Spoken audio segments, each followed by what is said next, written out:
नमस्कार। सत्य सिर्फ एक होता है, बाकी सब द्वंद्व होता है या फिर मायावार होता है या फिर वो पूर्ण नहीं होता है। लेकिन जो पूर्ण नहीं होता है, जो माया पार नहीं होता है, वो उतना ही काफ़ी होता है एक जीव को आकर्षित करने के लिए और अपने प्रभाव में लेने के लिए।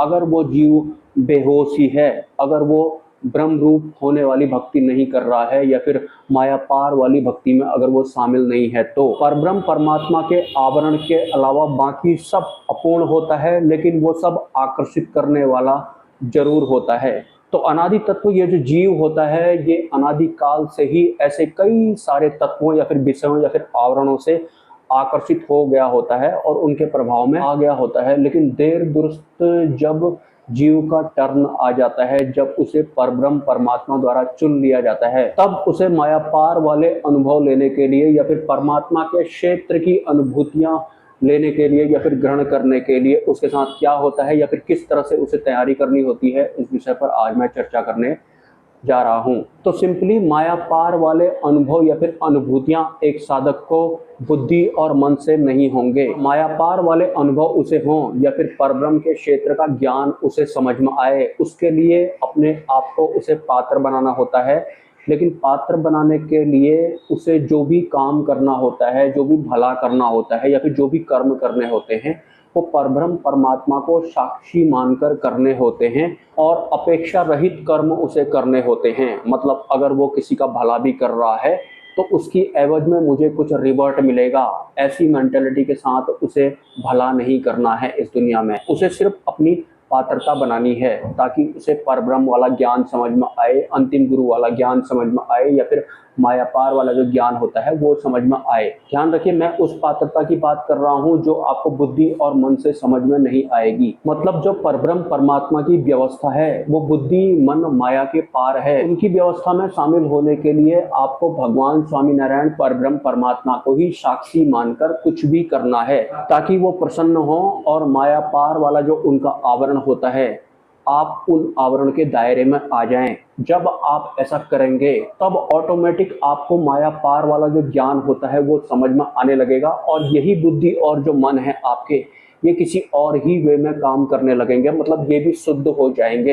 लेकिन पात्रता आपको ऐसे ही बनानी होती है, इसके अलावा कोई दूसरा तरीका नहीं होता है पुण्य कमाने का। मतलब आपको परब्रह्म परमात्मा को साक्षी मानकर उनको फर्स्ट प्रायोरिटी बनाकर कुछ भी करना है इस दुनिया में, अच्छे काम ही करने हैं। उस अच्छे काम की एवज में मुझे कुछ फल प्राप्त होगा, ऐसे आपको वो काम नहीं करने हैं। आपको सिर्फ परब्रह्म परमात्मा की प्रसन्नता हेतु वो भला काम करना है और इस तरह के किए गए कर्म की एवज में आपको पुण्य ये मिलता है कि आपको परब्रह्म परमात्मा का ज्ञान समझ में आने लगता है जो कि माया पार वाला होता है। और धीरे धीरे जब आप इस दायरे में आगे बढ़ते हैं तो आपके बुद्धि मन भी शुद्ध हो जाते हैं। मतलब जो एक आम सांसारिक इंसान को समझ में नहीं आएगा या फिर एक सांसारिक इंसान जिसकी कल्पना भी नहीं कर सकता है, वो सब उस साधक को ऑटोमेटिक समझ में आने लगता है।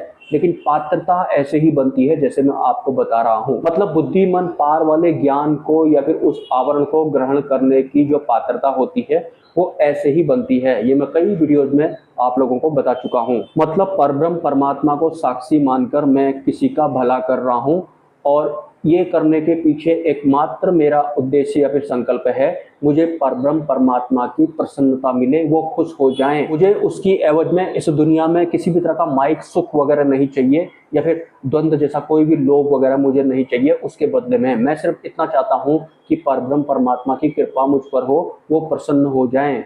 और जब वो प्रसन्न होते हैं, और होते जरूर हैं, अगर आपने इस संकल्प के साथ किसी का भला किया होगा तो आपको माया पार वाला ज्ञान समझ में आने लगता है जो कि एक आम इंसान की पहुंच से बहुत दूर होता है। उसके बाद आपकी बुद्धि और मन शुद्ध हो जाते हैं, वो भी एक सांसारिक इंसान से बिल्कुल डिफरेंट हो जाते हैं। मतलब पहले से जो आपके शरीर में इंद्रियां हैं वो भी शुद्ध हो जाती हैं और जो परमात्मा के क्षेत्र वाली इंद्रियां होती हैं उनका भी विकास हो जाता है। इन सब की पात्रता सिर्फ एक ही तरीके से आती है। एक तो आपके जीवन में अंतिम गुरु होने चाहिए और आप जो भी कर्म करेंगे उसके बाद परमात्मा प्राप्ति ही आपका एकमात्र उद्देश्य होना चाहिए। उनको साक्षी मानकर ही आप किसी का भी भला वगैरह कर रहे हैं, उस भले की एवज में आपको किसी भी तरीके का इस सांसारिक दुनिया का भला वगैरह नहीं चाहिए। ये सिर्फ आप परब्रह्म परमात्मा प्रसन्न हो, उनकी कृपा मुझे प्राप्त हो, इस वजह से आप ये कर रहे हैं। बस इतना करना होता है। जो खाली सुन रहे हैं, ऐसा नहीं कर रहे हैं, या फिर जिनके दिलो दिमाग पर पहले से ही माया वाला कुछ भी समझ में आ जा रहा है, तो फिर वो खाली एक तरीके से टाइम पास ही कर रहे हैं, या फिर उनका टर्न अभी नहीं आया होगा। अगर आप भी वास्तव में चाहते हैं कि आपको परब्रह्म परमात्मा भगवान स्वामी नारायण की कृपा महसूस हो, उनकी अनुभूति आपको महसूस हो, माया पार है वो, तो उनके पार का जो ज्ञान होता है वो आपको समझ में आए, तो आपको इसी संकल्प के साथ इस दुनिया में कुछ भी पुण्य का काम करना है। उसकी एवज में आपको वो ज्ञान समझ में आने लगता है। और अभी जो आपको बुद्धि से ज्ञान समझ में आ रहा है, मैं आपको क्लियर बता रहा हूँ, वो वास्तविक नहीं है। बुद्धि के लेवल में वो सच होगा, अपर लेवल वाला सत्य वो नहीं है। जैसे जैसे आप उच्च स्तरीय तलों में सर्वाइव करने लगते हैं, तो वैसे ही सत्य भी टॉप अप होता रहता है और आप अंतिम सत्य तक पहुंच जाते हैं। सिंपल सा ये मार्ग है। सपोर्ट अगर आप करना चाहें तो कर सकते हैं। नमस्कार।